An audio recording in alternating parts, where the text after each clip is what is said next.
Kabanata 12. Mga tagapagmana ng dragon. Isang tanong ng succession. Ang mga binhi ng digmaan ay madalas na itinatanam sa panahon ng kapayapaan. Ganoon din sa Westeros. Ang madugong pakikibaka para sa Iron Throne na kilala bilang Dance of the Dragons, na lumaban mula 129 hanggang 131 AC, ay nagugat kalahating siglo na ang nakalilipas, sa panahon ng pinakamatagal at pinakamapayapang paghahari na tinamasa ng sinuman sa mga inapo ng Conqueror, ang kay Jaehaerys ay Targaryen, ang Conciliator. Ang matandang hari at mabuting reyna na si Alysanne ay magkasamang namahala hanggang sa kanyang kamatayan noong 100 AD bukod sa dalawang panahon ng paghihiwalay, na kilala bilang una at ikalawang pag-aaway, at nagkaanak ng 13 anak. 4 sa kanila, 2 anak na lalaki at 2 anak na babae, ay lumaki sa hustong gulang, nagpakasal, at nagkaanak ng sarili nilang mga anak. Kailanman o mula noon ay nabiyayaan o isinumpa, sa pananaw ng ilan, ang 7 kaharian ng napakaraming mga prinsipe ng Targaryen. Mula sa mga balakang ng matandang hari at ng kanyang minamahal na reyna ay umusbong ang pagkalito ng mga pag-aangkin at mga umaangkin kaysa naniniwala ang maraming maester na ang sayaw ng mga dragon, o ilang katulad na pakikibaka, ay hindi maiiwasan. Ito ay hindi maliwanag sa mga unang taon ng paghahari ni Jaehaerys, dahil kay Prinsipe Aemon at Prinsipe Baelon ang kanyang grasya ay may kasabihang, tagapagmana at isang extra, at bihira ang kaharian na biniyayaan ng 2 pang magaling na prinsipe. Noong 62 sa edad na 7, si Aemon ay formal na pinahiran ng prinsipe ng Dragonstone at tagapagmana ng Iron Throne. Knighted sa 17, isang tourney champion sa 20, siya ay naging ang kanyang ama katarungan at master ng mga batas sa 6 at 20.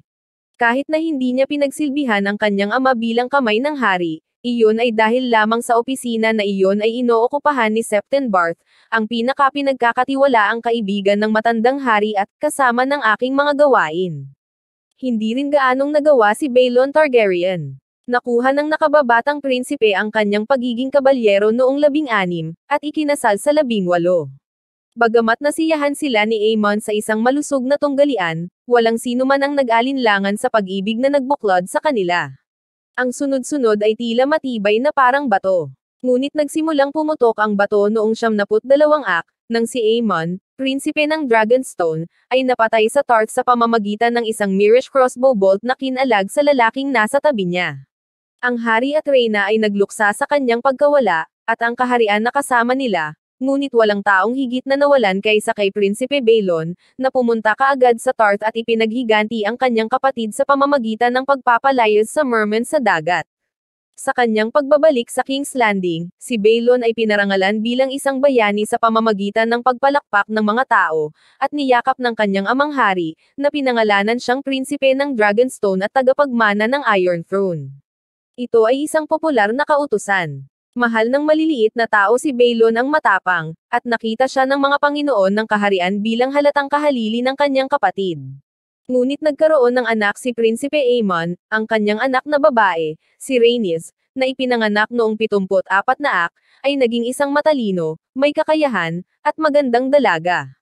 Noong 70 sa edad na 16, pinakasalan niya ang admiral at master ng mga barko ng hari, si Corlys of House Velaryon, Lord of the Tides, na kilala bilang Sea Snake pagkatapos ng pinakasikat sa kanyang maraming barko. Bukod dito, nagdadalang tao si Prinsesa Rhaenys nang mamatay ang kanyang ama.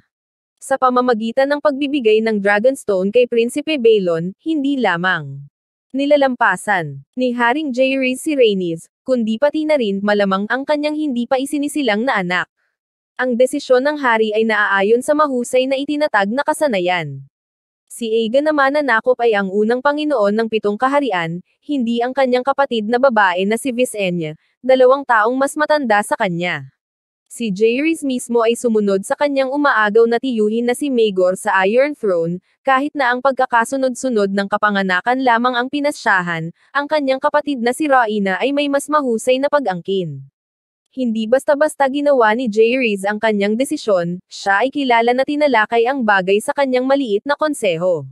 Walang alinlangan na kinonsulta niya si Septon Barth, tulad ng ginawa niya sa lahat ng mahahalagang bagay, at ang mga pananaw ni Grand Maester Elessar ay binigyan ng malaking timbang. Lahat ay napagkasunduan. Si Balon, isang batikang kabalyero ng 35, ay mas angkop para sa pamamahala kaysa ang 18 taong gulang na si Prinsesa Rhaenys o ang kanyang hindi pa isinisilang na sanggol na maaaring lalaki o hindi, samantalang si Prinsipe Balon ay nagkaroon na ng 2 malulusog na anak, sina Viserys at Daemon. Binanggit din ang pagmamahal ng mga karaniwang tao para kay Balon the Brave. Ang ilan ay hindi sumang-ayon. Si Rhaenys mismo ang unang nagpahayag ng pagtutol. Aagawin mo ang aking anak sa kanyang pagkapanganay, sabi niya sa hari, na may kamay sa kanyang namamaga na tiyan.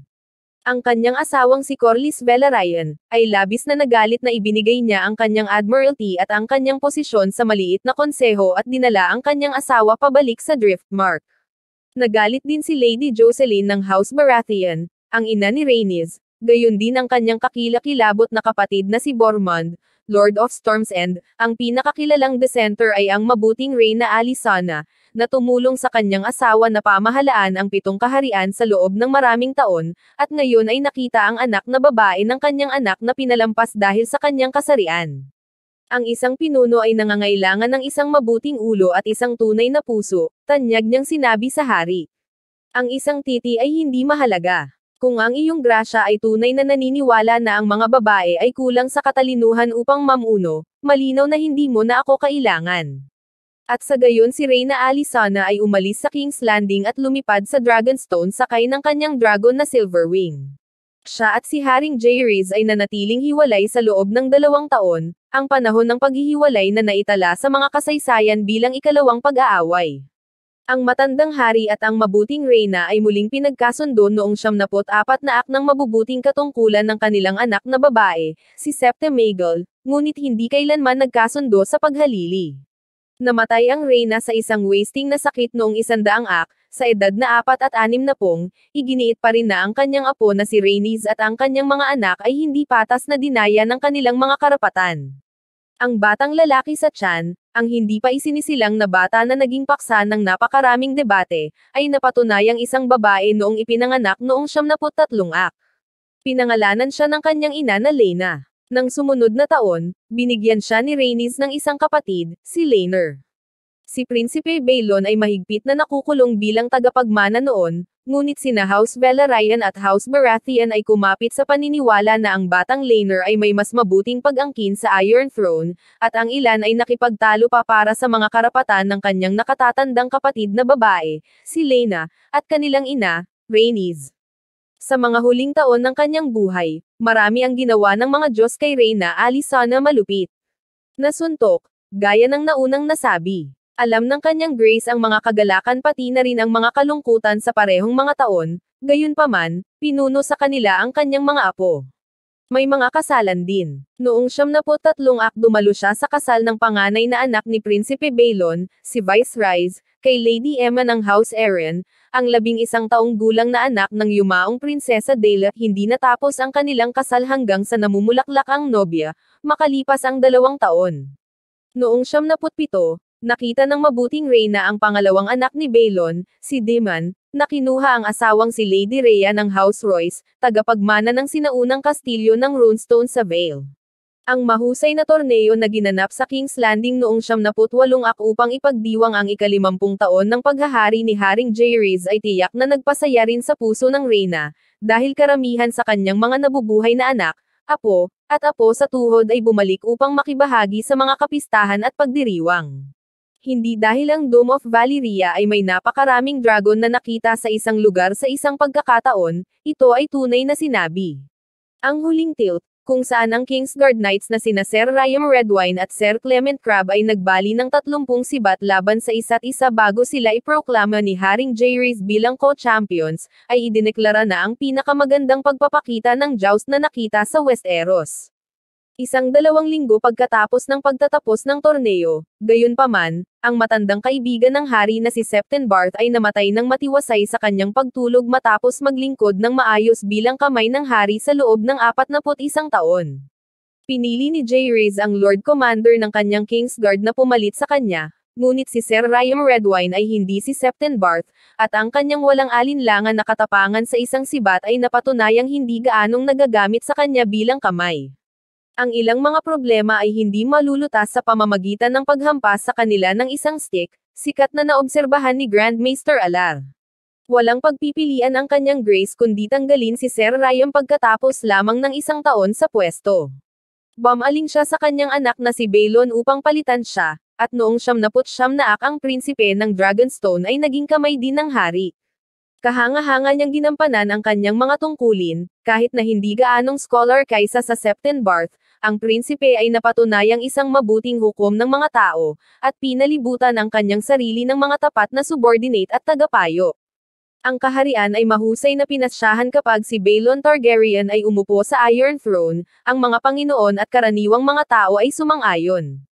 Ito ay hindi dapat. Noong 101 nagreklamo si Prince Balon ng isang tusok sa kanyang tagiliran habang nangangaso sa Kingswood.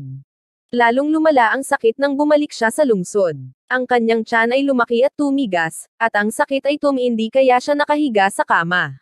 Si Ron Scyther, ang bagong Grandmaster na kamakailan lamang ay dumating mula sa Citadel matapos matambo si Alar sa pamamagitan ng isang stroke, ay medyo nakapagpababa ng lagnat ng prinsipe at nakapagbigay sa kanya ng kaunting ginhawa mula sa paghihirap na may gatas ng poppy, ngunit ang kanyang kondisyon ay patuloy na lumala.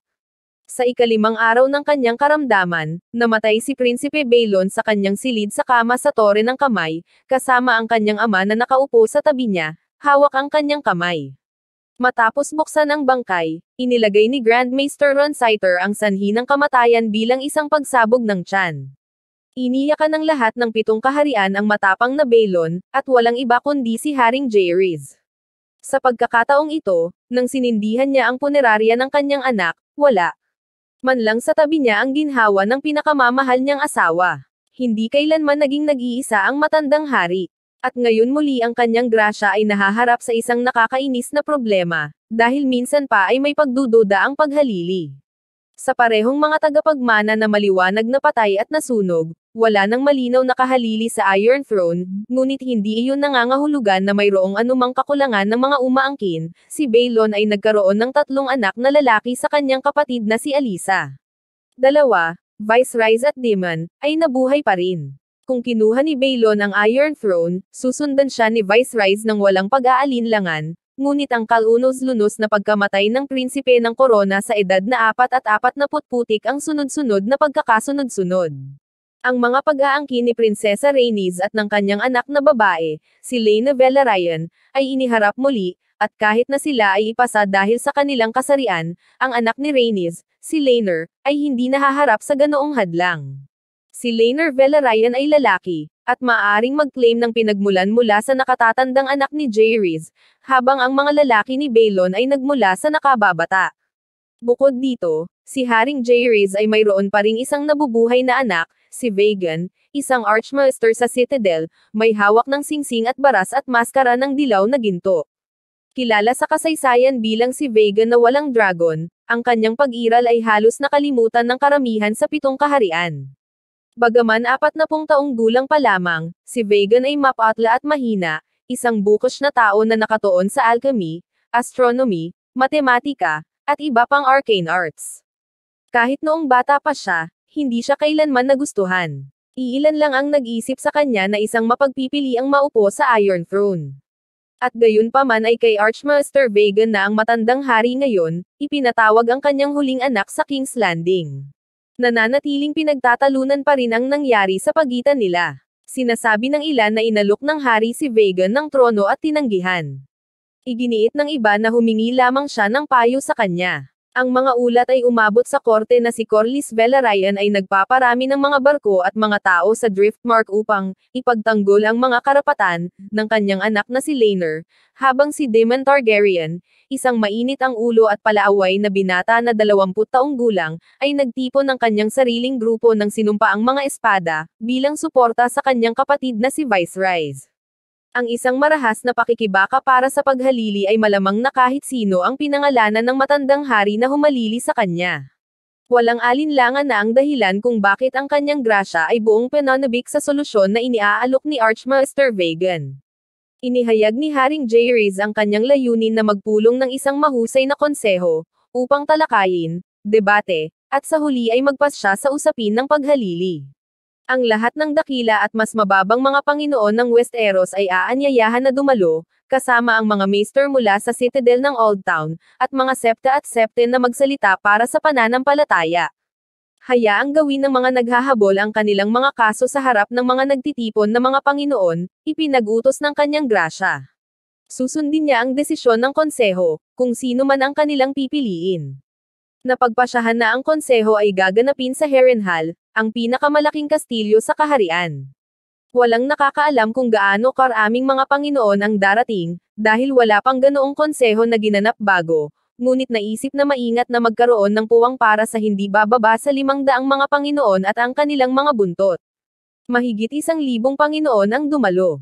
Kinailangan ng kalahating taon bago sila mag-assemble. May dumating kahit break na ang council. Kahit na si Harrenhal ay hindi maaaring maglaman ng gayong mga tao, dahil ang bawat Panginoon ay sinamahan ng isang retinue ng mga kabalyero, mga eskudero, mga lalaking ikakasal, mga tagapagluto, at mga lalaking naglilingkod.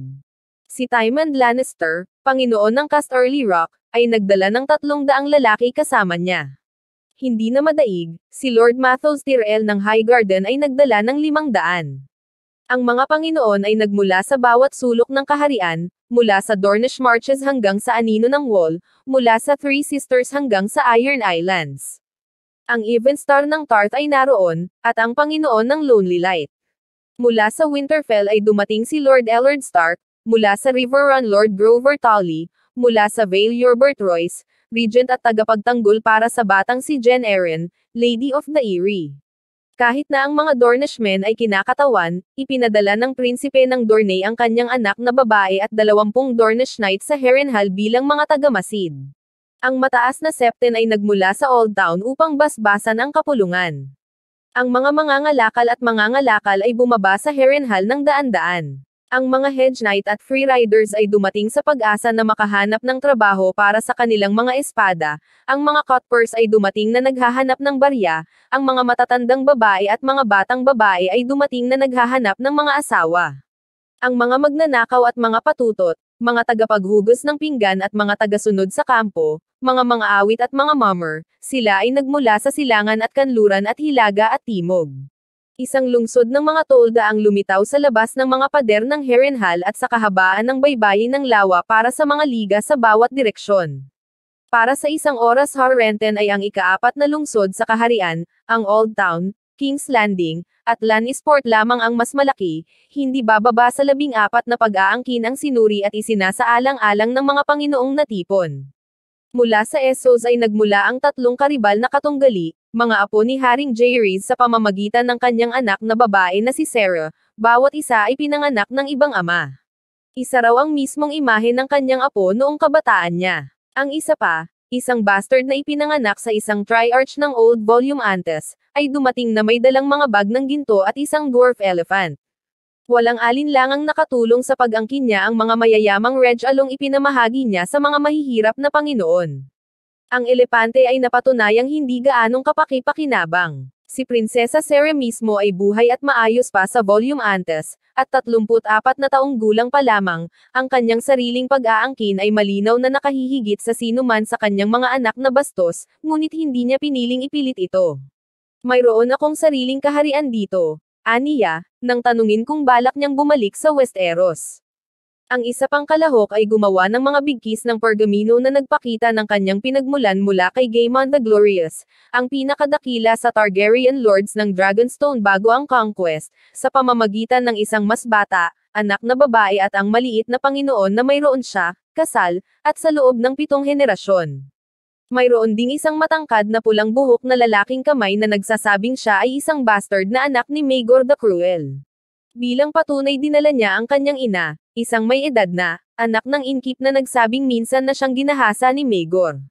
Handa ang mga Panginoon na paniwalaan ang katotohanan ng panggagahasa, ngunit hindi dahil sa ginawang iyon ay nagbuntis siya. Ang Great Council ay nag-deliberate sa loob ng 13 araw. Ang mahinang pag-aangkin ng 9 na mas mababang mga kakompetensya ay isinasaalang-alang at itinapon. Isa tulad nito, isang Hedge Knight na naglagay sa sarili bilang natural na anak ni Haring Jaehaerys mismo, ay kinuha at ikinulong ng ilantad siya ng hari bilang isang sinungaling. Si Archmaster Vegan ay inalis dahil sa kanyang mga panata at ni Prinsesa Rhaenys at ng kanyang anak na babae dahil sa kanilang kasarian, na iniwan ang dalawang claimant na may pinakamaraming suporta, Viserys Targaryen, panganay na anak ni Prinsipe Baelon at Prinsesa Alyssa, at Laenor Velaryon, ang anak ni Prinsesa Rhaenys at apo ni Prinsipe Aemon. Si Viserys ay apo ng matandang hari, si Laenor ang kanyang apo sa tuhod. Pinaburan ng prinsipyo ng primogeniture si Laenor, ang prinsipyo ng proximity Viserys. Si Viserys din ang huling Targaryen na sumakay sa Balerion, bagamat pagkamatay ng Black Dread noong 74 na hindi na siya sumakay ng isa pang dragon, samantalang ang batang si Laenor ay hindi pa nakakasakay sa kanyang batang dragon, isang magandang kulay abo at puting hayop na pinangalanan niyang si Smoke. Ngunit ang pag-angkin ni Viserys ay nagmula sa kanyang ama, ang kay Laenor mula sa kanyang ina, at karamihan sa mga Panginoon ay nadama na ang linya ng lalaki ay dapat na mauna kaysa sa babae. Bukod dito, si Viserys ay isang lalaki na 24, si Laenor isang batang lalaki na 7 taong gulang. Para sa lahat ng mga kadahilanang ito, ang pag-angkin ni Laenor ay karaniwang itinuturing na mas mahina, ngunit ang ina at ama ng batang lalaki ay napakalakas at maimpluwensyang mga tao na hindi ito maaaring balewalain ng buo. Marahil ito ay isang magandang lugar upang magdagdag ng ilang karagdagang mga salita tungkol sa kanyang sir, Corlys of House Velaryon, Lord of the Tides at Master of Driftmark, na kilala sa kanta at kwento bilang Sea Snake, at tiyak na isa sa mga pinakapambihirang figure ng ang edad. Isang marangal na bahay na may palapag na angkan ng Valyrian. Ang mga Velaryon ay nakarating na sa Westeros bago pa man ang mga Targaryen, kung mapaniniwalaan ang mga kasaysayan ng kanilang pamilya, na naninirahan sa gullet sa mababa at mayamang pulo ng Driftmark, pinangalanan para sa driftwood na ang tides na dinadala araw-araw sa mga baybayin nito, kaysa sa mabato, umuusok na kapitbahay, Dragonstone. Kahit na hindi kailanman mga Dragon Riders, ang mga Velaryon sa loob ng maraming siglo ay nanatiling pinakamatanda at pinakamalapit na kaalyado ng mga Targaryen.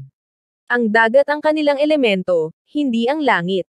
Sa panahon ng pananakop, ang mga barkong Velaryon ang nagdala ng mga sundalo ni Aegon sa Blackwater Bay, at kalaunan ay nabuo ang mas malaking bahagi ng Royal Fleet.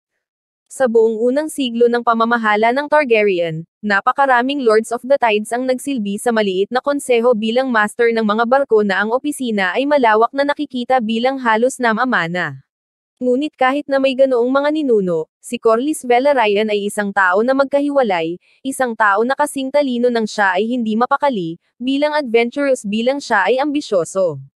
Tradisyonal na para sa mga anak ng Seahorse ang sigil ng House Velaryon, na matikman ang buhay ng isang marino noong bata pa, ngunit walang Velaryon bago o mula noon ay nabuhay sa barko na kasing pinanabik ng batang lalaki na magiging Sea Snake.